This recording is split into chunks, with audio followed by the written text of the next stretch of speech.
दिल्ली में सरकार बदलते ही आम आदमी पार्टी की असलियत बाहर आ गई है कि कैसे आपके नेता अपनी बातों से दिल्ली के लोगों को बेवकूफ बनाकर सत्ता की मलाई खा रहे थे। अरविंद केजरीवाल अपने आप को आम आदमी कहते थे, लेकिन सत्ता में आते ही खास आदमी बन गए और दिल्ली के आम लोगों के साथ इतना बड़ा धोखा किया कि अब खुलासे के बाद लोग हैरान हैं। आपके सत्ता से बाहर होने के साथ ही लगातार खुलासे हो रहे हैं। अरविंद केजरीवाल जिस कागज को लंबे समय से दबाए बैठे थे, अब वो रेखा गुप्ता के पास है। आपके कारनामे को लेकर सीएम रेखा गुप्ता और बीजेपी के हाथ तगड़ा सबूत लगा है। अरविंद केजरीवाल सोच रहे थे कि उनकी पोल कैसे खुलेगी, वो तो दिल्ली के मालिक हैं, वो कभी चुनाव हार ही नहीं सकते। लेकिन अब खेल पलट गया है। अब आम आदमी पार्टी की चिंता बढ़ती जा रही है। अरविंद केजरीवाल जो अपने आप को कट्टर ईमानदार कहते थे, वो अब एक्सपोज हो गए हैं। बीजेपी की सरकार बनने के बाद जो खुलासे हो रहे हैं, उसे देखकर दिल्ली के लोग हैरान हैं कि अरविंद केजरीवाल ऐसा कैसे कर सकते हैं। इस बार जो बात बाहर आई है, उससे लोग चौंक गए हैं। इस खबर में आगे आपको बताएंगे सब कुछ डिटेल में, तो बने रहिए हमारे साथ अंत तक और देखिए हमारी ये खास रिपोर्ट। साथ ही आप दर्शकों से विनम्र निवेदन है कि अगर अब तक आपने चैनल को सब्सक्राइब नहीं किया है तो अभी कर लीजिए। कट्टर ईमानदार बनने वाले लोग अब एक्सपोज हो गए। बीजेपी अब केजरीवाल एंड कंपनी की असलियत बाहर ला रही है। दर्शकों, आम आदमी पार्टी के मुखिया केजरीवाल ने दिल्ली के लोगों को सिर्फ धोखा दिया है।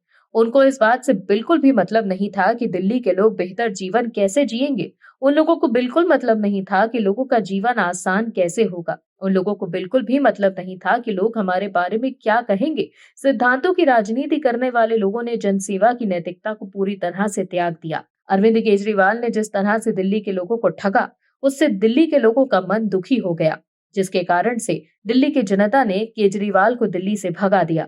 और अब जब बीजेपी आम आदमी पार्टी की पोल खोल रही है, तो आपके नेता तिलमिलाए जा रहे हैं। दिल्ली विधानसभा में आम आदमी पार्टी और बीजेपी विधायक कुलवंत राणा के बीच तीखी बहस हुई। दोनों पार्टी के विधायकों के बीच ये बहस उस समय हुई जब कुलवंत राणा अपने इलाके की सड़क की समस्या सदन में रख रहे थे। विधायक ने संबंधित मसले में अनियमितताओं को देखते हुए सदन से जांच कराने की मांग की। इस पर आप के विधायक ने टोका, जिस पर बीजेपी विधायक कुलवंत राणा भड़क गए। बीजेपी विधायक के इस तेवर से आम आदमी पार्टी विधायक संजीव झा ने कहा, धमकाओ नहीं। इसके बाद दोनों के बीच खूब बहस हुई। इस मामले को तूल पकड़ता देख स्पीकर विजेंद्र गुप्ता को अपनी चेयर से खड़े होना पड़ा और दोनों विधायकों से बैठने की अपील करनी पड़ी। तब जाकर मामला शांत हुआ।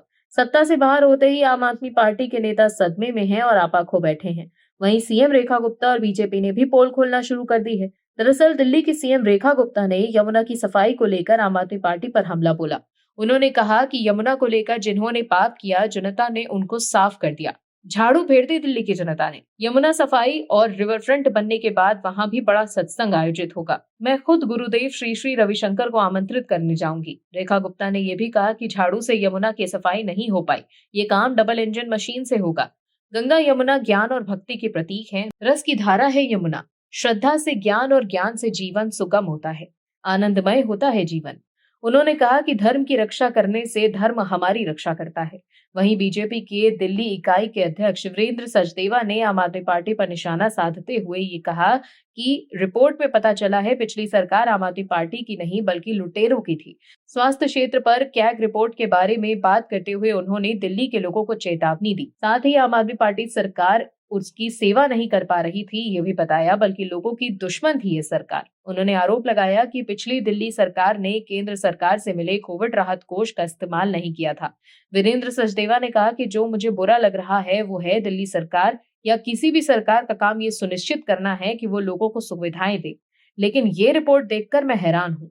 आम आदमी पार्टी ने उस पैसे का इस्तेमाल नहीं किया जो केंद्र सरकार ने कोविड के लिए दिया था। सचदेवा ने कहा कि आम आदमी पार्टी सरकार ऐसी थी जो लोगों की सेवक कम बल्कि उनकी दुश्मन ज्यादा थी। उन्होंने क्या की रिपोर्ट का हवाला देते हुए कहा कि लोग सर्जरी कराने के लिए 1 साल से ज्यादा इंतजार कर रहे थे। उन्होंने 197% बिस्तर पर कब्जा दिखाया, इसीलिए या तो 3 लोग एक बिस्तर पर सो रहे थे या कुछ फर्श पर। इस तरह का खुलासा, कैसे निर्माण में देरी हुई, कैसे दरें बढ़ाई गई, कैसे नकली दवाइयां दी गई, ये बहुत चिंताजनक है। पिछले 10 सालों में पिछली आम आदमी पार्टी सरकार ने सिर्फ और सिर्फ दिल्ली के लोगों को धोखा दिया है। मुझे लगता है कि इन रिपोर्टों के बाद लोगों को समझना चाहिए कि आम आदमी पार्टी सरकार आम आदमी पार्टी नहीं थी, बल्कि वो लुटेरे हत्यारे थे जिन्होंने दिल्ली के लोगों को बर्बाद करने की कोशिश की। कुल मिलाकर देखें तो आम आदमी पार्टी अब चौतरफा घिर गई है। लेकिन अब उन्हें कोर्ट में हिसाब देना होगा। सत्ता में रहते हुए अरविंद केजरीवाल को बात छुपा रहे थे, उसको लेकर उनकी मुश्किलें बढ़ गई हैं। अरविंद केजरीवाल ये सोच रहे थे कि वो तो दिल्ली के मालिक हैं, इसीलिए वो कभी हार ही नहीं सकते। लेकिन सत्ता से बाहर होने के साथ ही आम आदमी पार्टी की पोल खुल गई। बीजेपी की सरकार आम आदमी पार्टी को लेकर लगातार खुलासे कर रही है। सत्ता में रहते हुए आम आदमी पार्टी ने क्या क्या किया, उस पर से पर्दा उठ रहा है और अब खुलासे के बाद आम आदमी पार्टी के नेताओं के लिए कुछ भी कहना मुश्किल हो गया है। तो वहीं आम आदमी पार्टी की ही राज्यसभा सांसद स्वाति मालीवाल सबूत के साथ आप और केजरीवाल की पोल खोल रही हैं। दर्शकों, अरविंद केजरीवाल कहते थे कि जी हम दिल्ली के लोगों को विश्व स्तर की स्वास्थ्य सुविधाएं देंगे, लेकिन वो दे न सके। उन्होंने दिल्ली की जनता को सिर्फ गुमराह किया और साथ ही सत्ता की रोटी सेकी और निकल गए इस बात को कहकर कि उन्हें किसी की जरूरत नहीं। उन्होंने इस बात तक की जरूरत नहीं समझी कि लोगों के हितों का संरक्षण किया जाए। कोई जरूरत नहीं समझी कि सरकार ने दिल्ली में नए अस्पताल ही बनवा दें। तीमारदार सर्द रातों में बाहर रहने को मजबूर थे, लेकिन लोगों को बेहतर इलाज नहीं मिल पाया। दर्शकों, दिल्ली के भीतर लोग बेहतर इलाज के लिए परेशान थे, जिसको लेकर स्वाति मालीवाल ने पोल खोली और अब कैग की रिपोर्ट रही सही कसर भी पूरी कर रही है। दिल्ली में बीजेपी की सरकार बनने के बाद भगवा दल तो आम आदमी पार्टी को एक्सपोज कर रही है, साथ ही स्वाति मालीवाल भी आम आदमी पार्टी को छोड़ने के मूड में नहीं। स्वाति ने एक्स पर वीडियो डालकर दिखाया कि केजरीवाल ने दिल्ली का क्या हाल कर दिया है। मालीवाल ने एक्स पर लिखा कि ये दिल्ली के हेल्थ सिस्टम की दुखद सच्चाई है। अस्पतालों में दवाइयां ही नहीं है, स्टाफ की शॉर्टेज है, साधारण से टेस्ट के लिए महीनों महीनों तारीख मिलती है, लोग सड़कों पर इंतजार करते रहते हैं।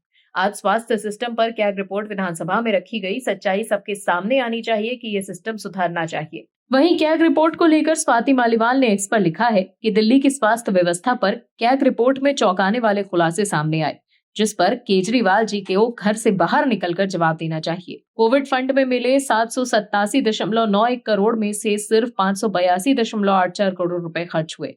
27 अस्पतालों के ऑडिट में सामने आया है कि 50% अस्पतालों में आईसीयू नहीं, 60% के पास ब्लड बैंक नहीं, 8 अस्पतालों में ऑक्सीजन सिस्टम नहीं, 15 में शवगृह नहीं और 12 में एम्बुलेंस सेवा तक नहीं है। गंभीर बीमारियों के लिए जरूरी इंजेक्शन की भारी कमी, जैसे हीमोफीलिया और रेबीज के इलाज में इस्तेमाल होने वाले इंजेक्शन।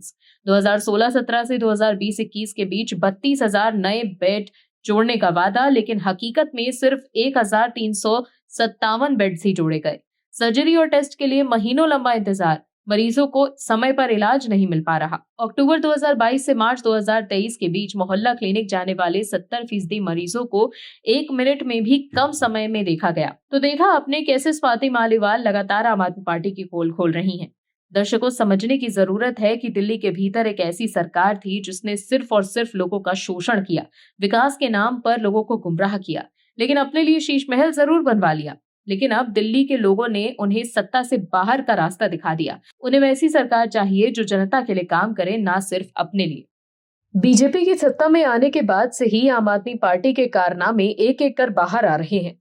अरविंद केजरीवाल ये सोचकर बैठे थे कि वो कभी चुनाव हार ही नहीं सकते हैं, ऐसे में उनकी पोल कैसे खुलेगी। लेकिन अब जो बात बाहर आई है उससे सब हैरान है। दर्शकों, केजरीवाल ये कहकर दिल्ली की सत्ता में आए थे कि वो दिल्ली वालों का जीवन बेहतर बना लेंगे, लेकिन देखते ही देखते केजरीवाल और बाद में आम आदमी पार्टी की सरकार रक्षक से भक्षक बन गई। केजरीवाल जो दिल्ली को बेहतर स्वास्थ्य जीवन देने के लिए बड़े बड़े दावे करते थे, वो अंतर्राष्ट्रीय स्तर का जीवन देंगे, लेकिन अब पोल खुल रही है कि केजरीवाल ऐसा करेंगे कैसे। केजरीवाल की उन्होंने कैसे दिल्ली वालों को धोखा दिया, ये सारी असलियत सामने आ गई है। केजरीवाल और आम आदमी पार्टी सरकार ने जिस तरह से दिल्ली के हेल्थ मॉडल से खिलवाड़ किया और उससे जिन लोगों का जीवन खत्म हुआ, उसे आप सरकारी नरसंहार बोल सकते हैं, जिसके लिए सिर्फ केजरीवाल सरकार और आम आदमी पार्टी की सरकार ही जिम्मेदार है। दरअसल दिल्ली की सत्ता से बाहर हो चुके केजरीवाल की मुसीबत थमने का नाम नहीं ले रही। वहीं जिस तरह से खुलासे हो रहे हैं, उससे आम आदमी पार्टी के नेता तिलमिला गए हैं। जैसे ही आपको विदित है कि 24 मार्च को विश्व टीबी दिवस मनाया जाता है। इस महीने पूरा देश जहां एक तरफ टीबी की बीमारी को खत्म करने के लिए संकल्पित है, तो वहीं दूसरी तरफ स्वास्थ्य विभाग के अधिकारी इस बीमारी के खात्मे के प्रति गंभीर ही नहीं दिख रहे। ये बात हम नहीं बल्कि कैग की रिपोर्ट बता रही है। रिपोर्ट्स के मुताबिक संबंधित विभाग के अधिकारी ने ना तो जागरूकता अभियान चलाया और न ही टीबी की बीमारी से ग्रसित मरीजों को पोषण भत्ते के रूप में हर महीने 500 रुपए दिए। यही नहीं, 5 साल में टीबी की बीमारी से पीड़ित 1188 मरीजों ने दम तोड़ दिया, लेकिन अधिकारियों ने मौत की समीक्षा तक नहीं की। स्वास्थ्य विभाग का ये उदासीन रवैया सवालों के घेरे में है। कैग रिपोर्ट के अनुसार revised national tuberculosis control programme के 2016 की गाइडलाइंस के अनुसार टीबी से होने वाली हर मौत का मेडिकल एनालिसिस किया जाना जरूरी है। इसके अलावा डिस्ट्रिक्ट ट्यूबरक्लोसिस ऑफिसर को मल्टी ड्रग रेजिस्टेंस टीबी मरीजों की मौत की समीक्षा करनी चाहिए ताकि मौत के कारणों को समझकर उन्हें रोका जा सके। लेकिन सरकारी लापरवाही के चलते ये प्रक्रिया पूरी नहीं हो पाई। 2016 से 2021 के बीच दिल्ली की 3 प्रमुख चेस्ट क्लिनिक में कुल 1188 टीबी मरीजों की मौत हुई। इनमें से 108 मरीज एमडीआर टीबी से पीड़ित थे, जिनकी मौत की समीक्षा होनी चाहिए थी, लेकिन ऐसा हो नहीं पाया। किसी भी क्लिनिक ने मौत का विश्लेषण करने के लिए उचित रिपोर्ट तैयार नहीं की। हालांकि सरकार ने दिसंबर 2022 में दावा किया कि अधिकांश चेस्ट क्लिनिक में मौखिक समीक्षा की जा रही है। टीबी को खत्म करने के लिए जागरूकता अभियान बेहद जरूरी है ताकि लोग इस बीमारी के प्रति जागरूक हो सकें, लेकिन ऐसा नहीं हुआ। कैग रिपोर्ट के अनुसार राष्ट्रीय टीबी सेल ने 2016 से 21 के बीच जागरूकता कार्यक्रमों को लागू ही नहीं किया। 2016 से 2021 के लिए टीबी जागरूकता कार्यक्रमों पर 642.15 लाख रुपए खर्च होने थे, लेकिन बीते 5 साल में सिर्फ 16.10 लाख रुपए ही खर्च किए गए, यानी लगभग 97% बजट बेकार पड़ा रहा। योजना बनी थी, लेकिन प्रस्ताव को अंतिम रूप नहीं दिया गया, जिससे कोई भी अभियान नहीं चल पाया। वहीं कैग रिपोर्ट को लेकर जिस तरह से खुलासे हो रहे हैं, उससे आम आदमी पार्टी में खलबली मच गई है। विधानसभा में जिस तरह से आम आदमी पार्टी को लेकर खुलासे हुए, उसके बाद आतिशी ने कहा है कि पिछले 4 दिन से सदन में चल रहा है और इस दौरान बीजेपी के विधायकों और मंत्रियों ने केवल केजरीवाल जी और आम आदमी पार्टी को सिर्फ गालियां दी। दर्शकों, सत्ता में रहते हुए आम आदमी पार्टी ने जो किया था उसको लेकर खुलासे हो रहे हैं, तो आम आदमी पार्टी के लिए नेताओं को मिर्ची लग रही है। Bureau report OMH news. आप दर्शकों से विनम्र निवेदन है कि चैनल को सब्सक्राइब जरूर करें